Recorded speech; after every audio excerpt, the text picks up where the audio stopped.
கோபி அம்மாவும் கோபியும் வாக்கிங் கிளம்புறாங்க. "எங்க போறீங்க?" அப்படின்னு.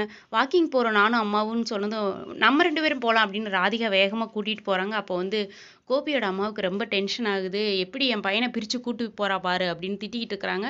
அதுக்கப்புறம் ஆஃபீஸ் கிளம்பும்போது டக்குன்னு உடம்பு சரியில்ல, "வா ஹாஸ்பிட்டலுக்கு இன்னைக்கு செக்கப் போகணும்" அப்படின்னு "நான் கூட்டிட்டு போறேன்" அப்படின்னு போறாங்க. வேகமா உள்ள ரூம்ல யாராவது ஒருத்தங்க தான் போகணும். "நான் போறேன் கோபி கூட" அப்படின்னு சொல்லி உள்ள வேகமா ராதிகா உள்ள போயிடுறாங்க.